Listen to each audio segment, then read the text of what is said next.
Friends, welcome to my YouTube channel. This is Priyanka Singh. आज के इस वीडियो में हम लोग बात करने जा रहे हैं राष्ट्रपति की शक्तियों के बारे में। यह वीडियो का पार्ट 2 है। अगर पार्ट 1 आप नहीं देखे हैं तो उसका लिंक भी मैंने नीचे डिस्क्रिप्शन में दे दिया है, उसे भी ज़रूर देखें।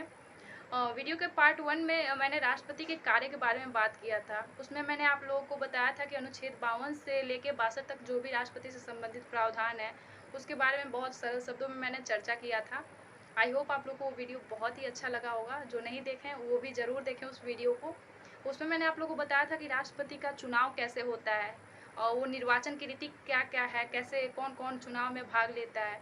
फिर मैंने बताया था कि महाभियोग राष्ट्रपति पे लगाया जा सकता है, लेकिन किस किस स्थिति में लगाया जा सकता है। इन सब के बारे में मैंने उस वीडियो में चर्चा किया था।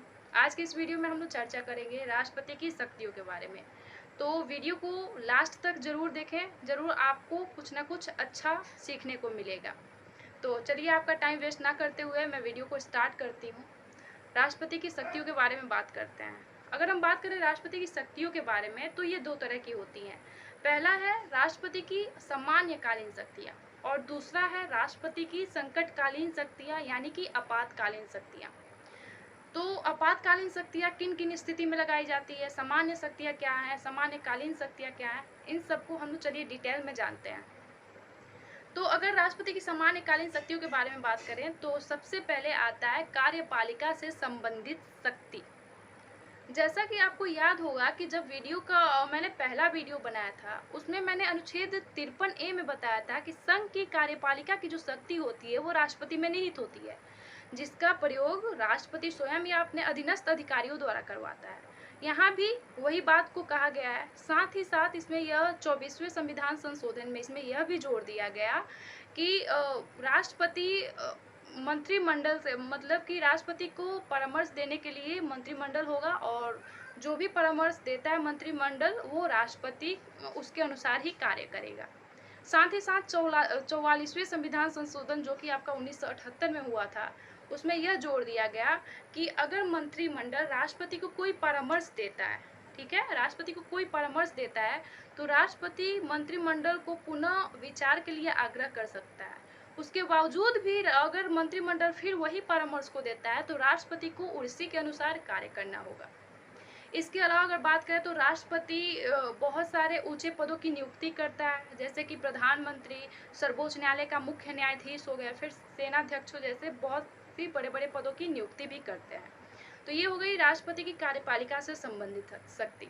अगर दूसरा तरफ बात करें दूसरी कौन सी शक्ति आती है सामान्यकालीन शक्तियों में तो वो आती है वित्तीय शक्ति। अब ये वित्तीय शक्ति क्या है?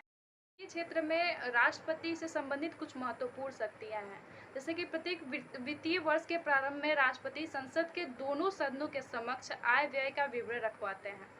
राष्ट्रपति की आज्ञा के बिना कोई भी धन विधेयक, वित्त विधेयक अथवा अनुदान मांगों को लोकसभा में प्रस्तुत नहीं किया जा सकता है।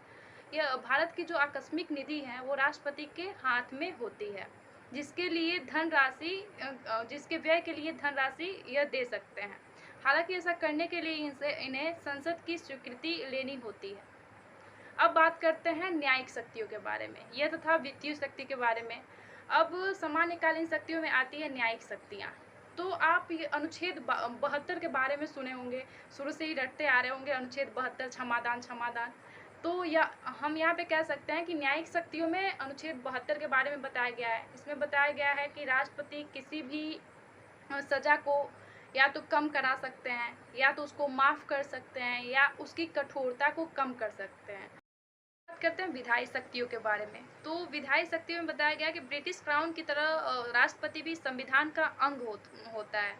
इन्हें संसद के दोनों सदनों में अधिवेशन कराने अथवा सत्रवसान करने अथवा लोकसभा को भंग करने की शक्ति है। राष्ट्रपति जो है किसी भी सदन या दोनों सदनों में संयुक्त बैठक को संबोधित कर सकते हैं। और ये संयुक्त बैठक जो है वो हमें अनुच्छेद 108 में देखने को मिलता है। साथ ही साथ आपको ये भी बता दें कि राष्ट्रपति की स्वीकृति के बिना कोई भी विधेयक विधि का रूप नहीं ले सकता है। यह बात बहुत ही अच्छे से समझने की कोशिश कीजिए आप। यह बात बहुत बार ये क्वेश्चन पूछा भी गया एग्जाम में कि क्या राष्ट्रपति की स्वीकृति के बिना कोई विधेयक विधि का रूप ले सकता है? तो बिल्कुल नहीं, राष्ट्रपति के स्वीकृति के बिना कोई भी विधेयक विधि का रूप नहीं ले सकता है। तो ये सारी शक्तियाँ थी सामान्यकालीन शक्तियाँ। अब हम लोग बात करेंगे आपातकालीन शक्तियों के बारे में कि भारत के राष्ट्रपति के पास कौन कौन सी आपातकालीन के राष्ट्रपति के पास 3 तरह की आपातकालीन शक्तियां हैं, जो कि हमें मुख्य रूप से अनुच्छेद 352, 356 और 360 में देखने को मिलता है। अनुच्छेद 352 में आपातकाल की घोषणा राष्ट्रपति कर सकते हैं, लेकिन कैसे कर सकते हैं? तो उस स्थिति में कर सकते हैं जब युद्ध की स्थिति बन गई हो, या बाहरी आक्रमण हो, या सशस्त्र विद्रोह हो। तो उस स्थिति में राष्ट्रपति जो है वो आपातकाल की घोषणा कर सकते हैं। आपको यह भी बता दें कि जो सशस्त्र विद्रोह शब्द है ये पहले नहीं था, यह 44वें संविधान संशोधन में जोड़ा गया है, जो कि आपका 1978 में हुआ था। अब वही बात करें अनुच्छेद 356, जिससे कि आप सभी बहुत अच्छे से परिचित होंगे। वो क्या है? वो राष्ट्रपति शासन है।